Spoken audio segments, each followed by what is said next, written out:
Alright, so I had to go run an errand. Let's see, where was I?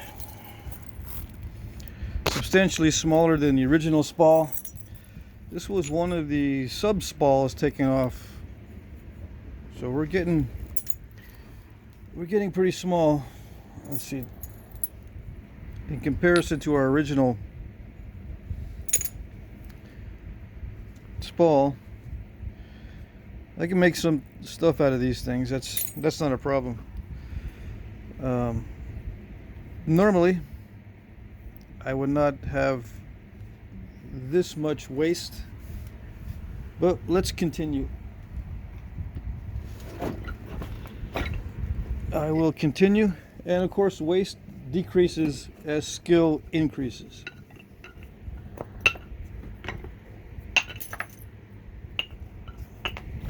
Yeah, I had to put away my stuff while I was on the errand, or Kevin's going to walk off with some of these antlers and stuff. So now I got to find my braiding stone.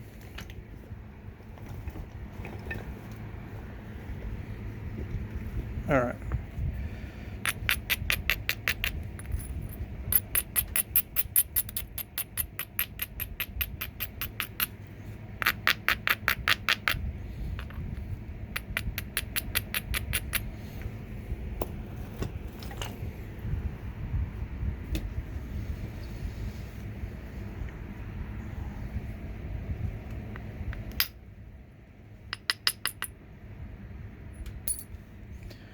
Yeah, when it works very well.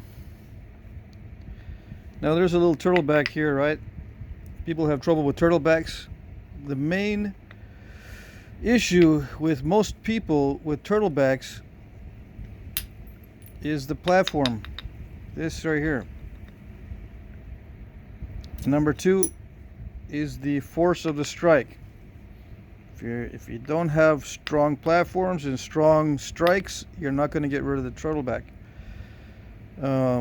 Some people are very amazed at how much force is actually required to remove a turtleback. They have no idea.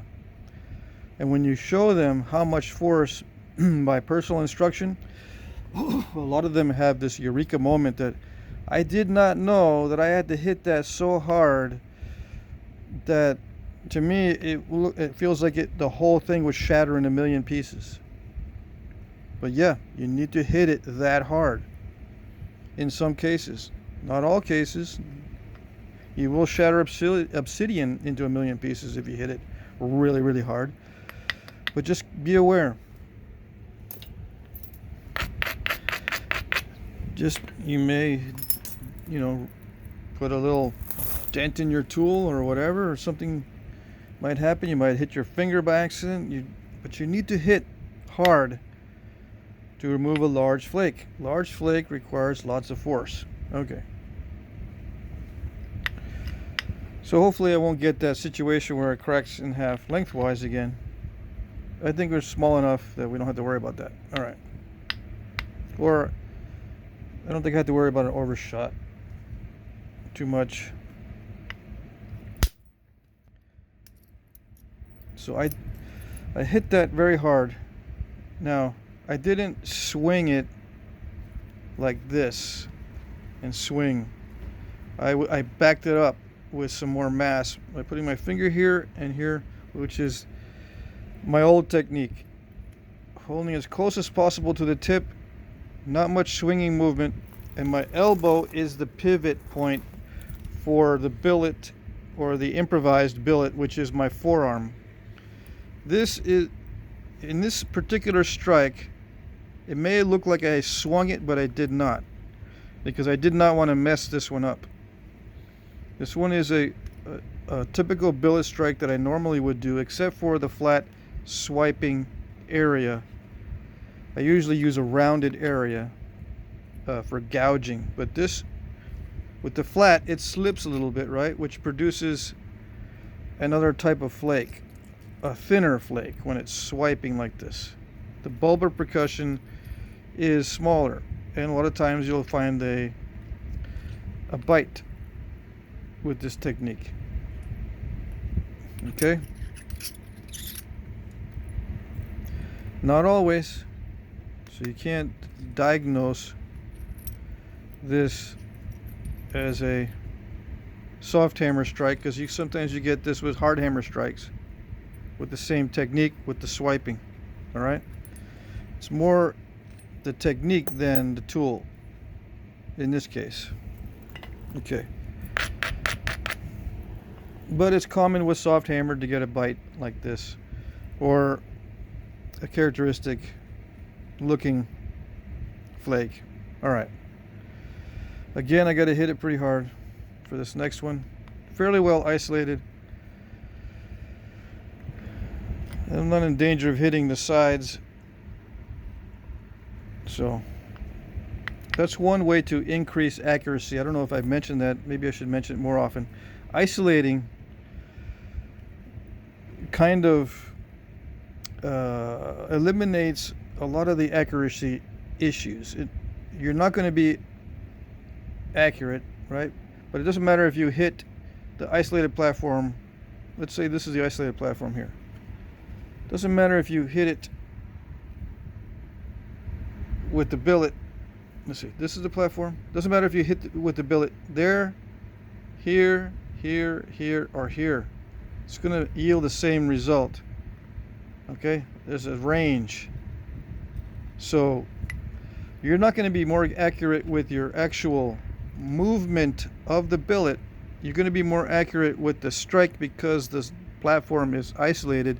You don't have much choice but to hit the isolated area. That's why it improves your accuracy. Not that you'll be more accurate with your strike, but you'll be more accurate with the flake removal. Okay.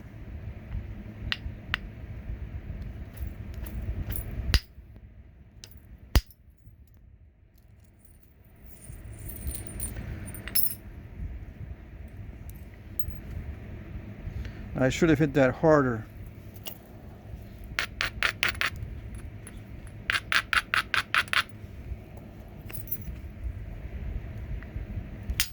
Yeah, hard like that. That was about twice as hard as the other strike.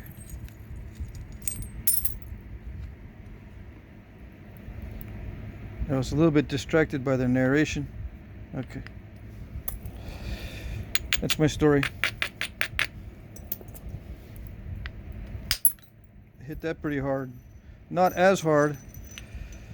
And we're running into some issues here with radial cracks. This is a dangerous situation. Although I think I can remove that. It doesn't penetrate very far into the stone.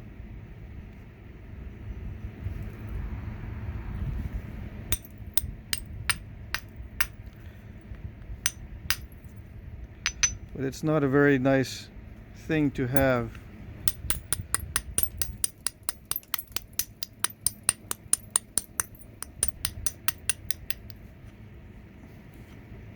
Because that crack could expand and cut the whole thing. And ruin your biface.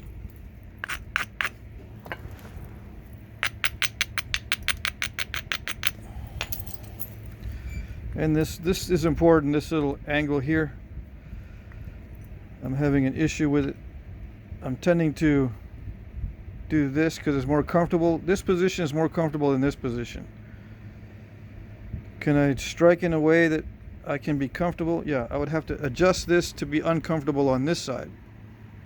To strike it like this. I'd rather be comfortable with the strike here so I can be consistent here and then move this. Be uncomfortable on this side and comfortable on that side.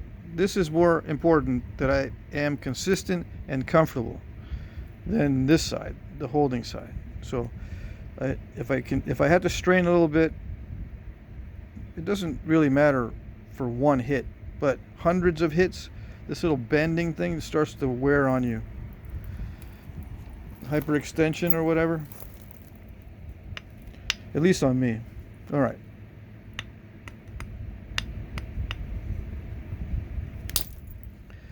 Yeah, platform not strong enough.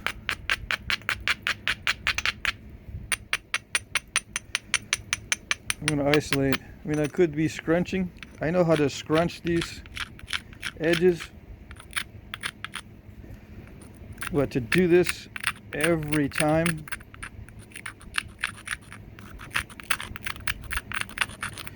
I get napper's cramp. That's why I don't do it. All right.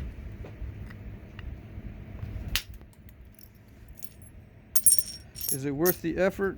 Yeah, I mean, you can, you know, texture the edge and all that with this scrunching technique. For once in a while, you need a very good flake.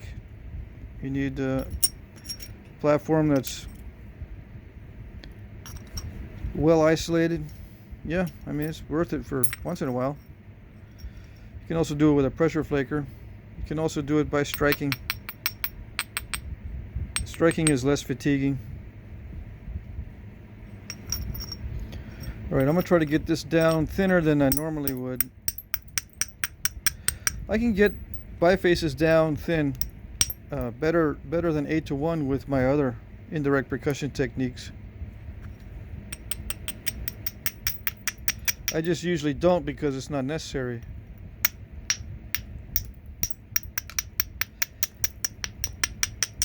And new guys have better results when instructed to make thicker points. If I show someone how to make a thicker point than what he was imagining,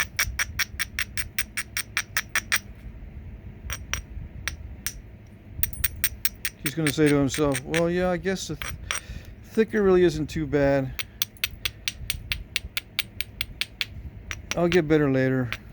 I'm not going to go for thin right away. You'll have better results. Less frustration, less anxiety, and more points in his collection or his toolbox for whatever he's going to use them for. Okay.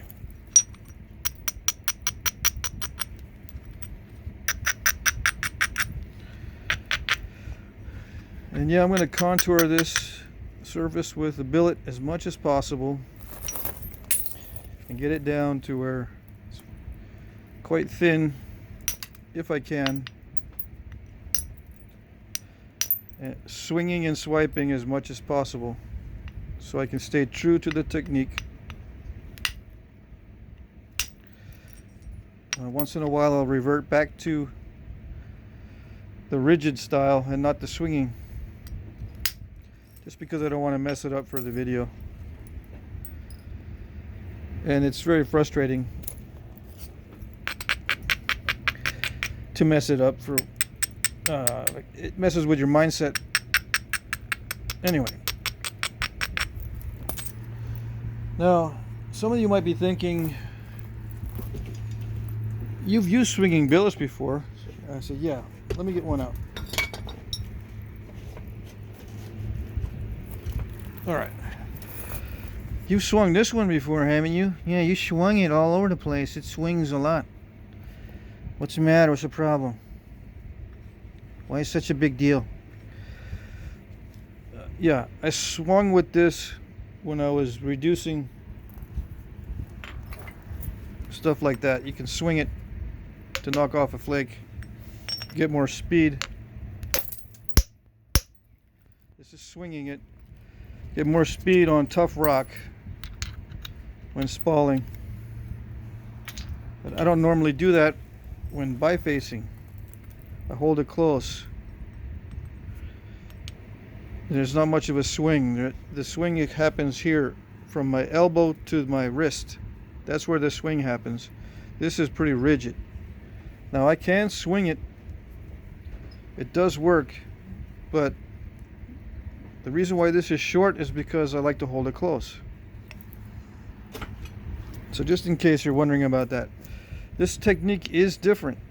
I am trying to produce actual swing of the billet itself, like a lot of the old nappers started to develop back in the day and became dependent upon and taught others, right? I rejected this method because of the inaccuracy, but I'm getting back into it because I want to learn it so I can instruct people on it. All right, just for you new guys. Went into that side side explanation.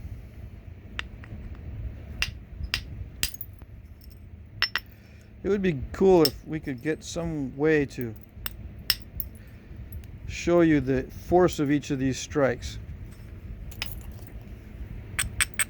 I wish there was a meter to show you how hard I'm hitting some of these, you know, so you'll know. Well, he hit it really hard where I thought he didn't, and he hit it really softly where I thought he hit hard. Yeah. So that's one of the drawbacks with instruction on video. You don't know exactly how hard I'm hitting. You don't really know anyway, but it's easier to see what's going on in person. And if I'm instructing you and you're the one actually doing the hitting and I'm telling you you're not hitting hard enough. Oh, okay. Or you're hitting too hard. Oh, okay.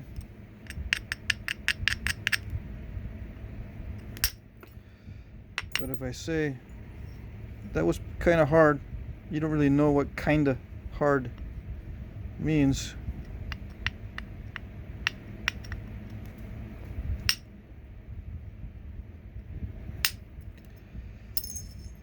You know, I'm taking risks with these strikes. I still have a crack right here. Let's see. Yeah, I can take care of it now, but by reducing this edge down,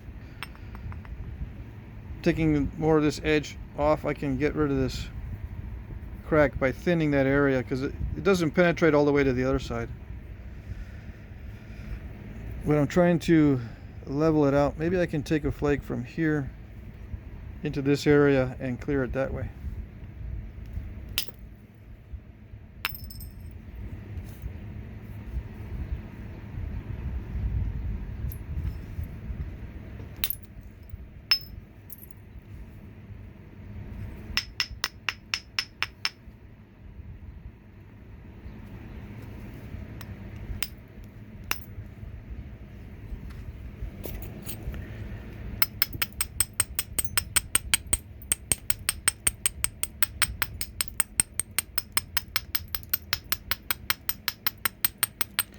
I don't want to hit directly on that crack, because then it'll expand probably.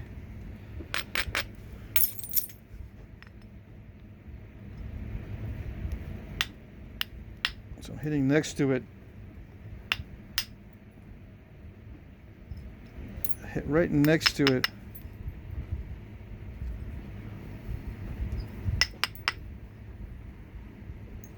Maybe one more flake here.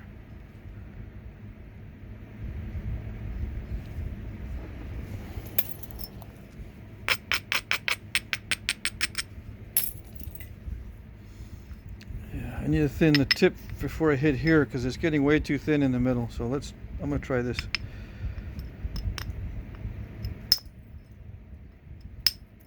Now these are relatively soft hits because I don't want to cause too much bending in this direction. That one was a fast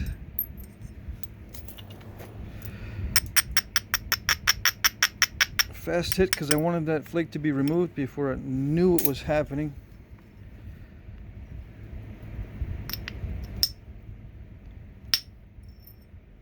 Yeah, faster causes less stress when releasing if you hit it right. If you speed up and don't hit it right, it's disastrous. Something wrong will happen. You have to hit it right. If you hit it fast, you got to hit it correctly.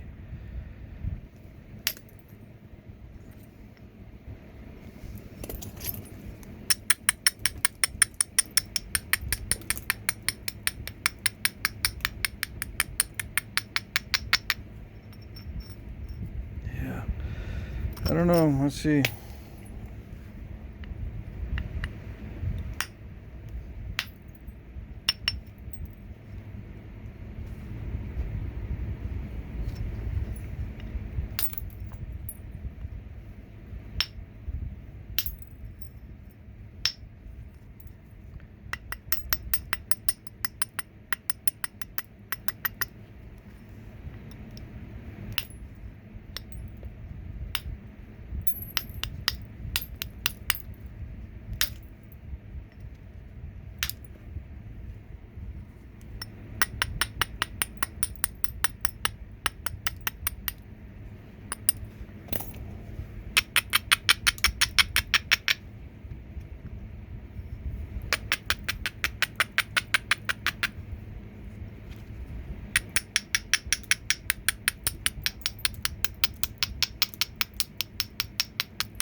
All right, let's see if I can clean that mess up. I think the crack is pretty much gone.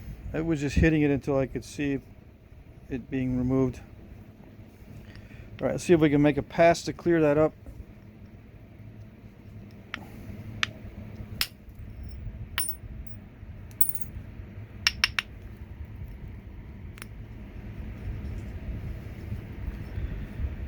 I don't know. If I try to get it from the other side, I risk overshot.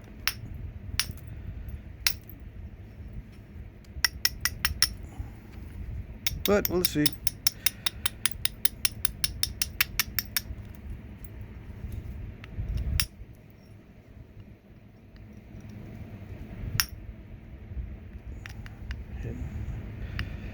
I'm not sure.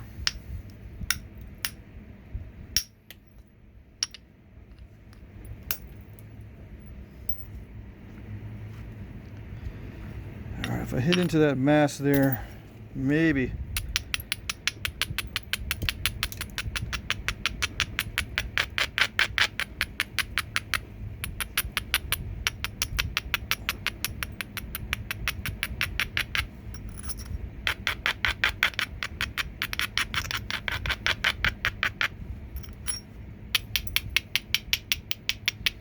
I'm going to set up for another one here.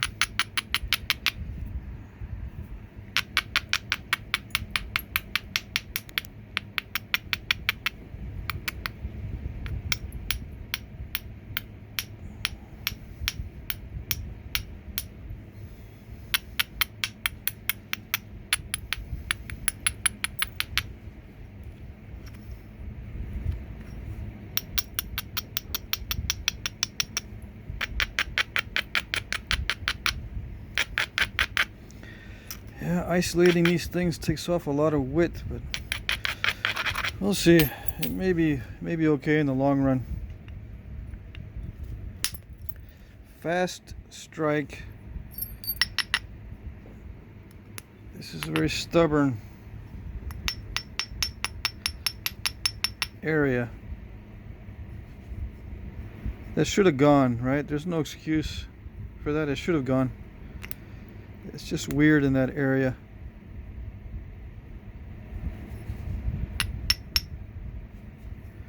One more time.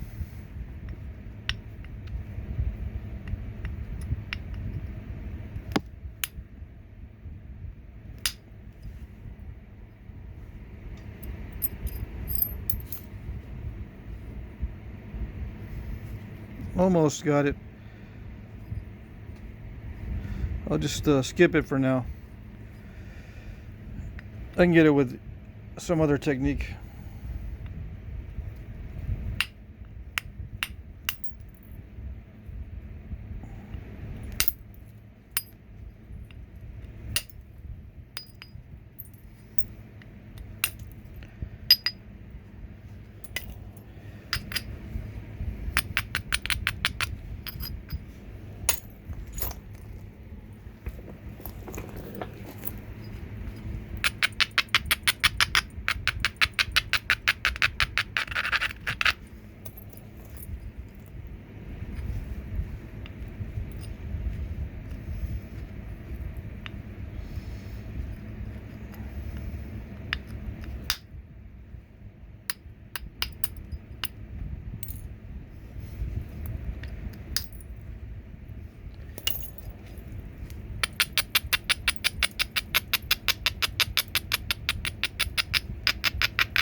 Yeah, when it works very well. I think I'm almost to the point where I'm reaching the limits of what I dare to do on video. Yeah, I can clear this off with indirect percussion, so I'll just leave it instead of trying to break it.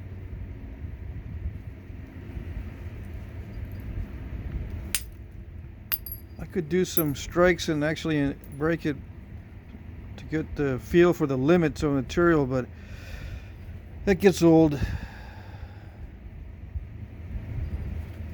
This is some of my best material as far as consistency goes and ease of nappability, but it's better for smaller blades because it snaps so easily.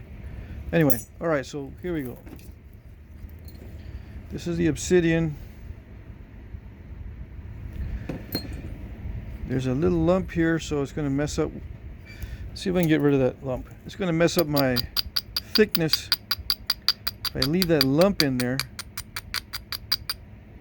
So maybe I can get rid of that lump and be a little more credible as far as the thickness goes.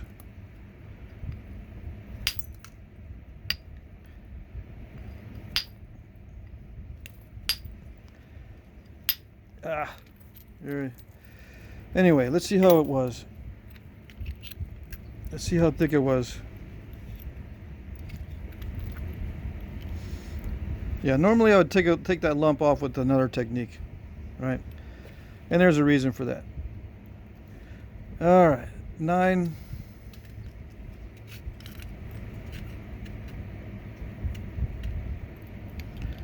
$50, $52. See how thick that was. That was about 10.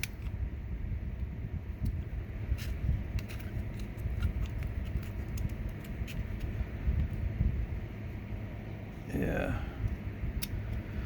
So only, you know, like 5 to 1. Maybe 6 to 1 in some areas. But yeah, I knew I was risking breaking the whole thing by removing that, as I discussed earlier. As I said earlier, I could break it just to get the limits established, but it gets old. Yeah, it gets pretty old. But yeah, this particular situation where you had that lump, or this lump, or any lump along the edge when it's thin, is very dicey. I don't know, maybe some of you guys are having that issue. You always break it. It may be because you're trying to get that lump off with a technique that's too risky. Okay? That first flake didn't go. I should have stopped right there instead of trying to hit it here. And I may have had it at the not the best angle like this.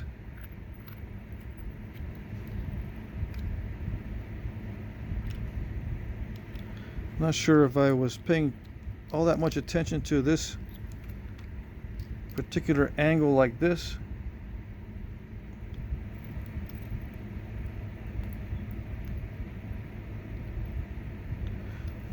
I think I was all right with the angle. I hit right there a little bit. It's a little bit above center line. It's right in the middle, right? There's a lot of breaks that happen right in the middle. So I hit right here pretty hard. It's center line, right, but it's slightly above. Too much force this way.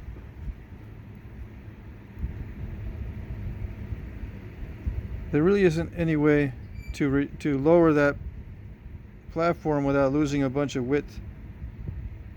So I should have stopped right there with that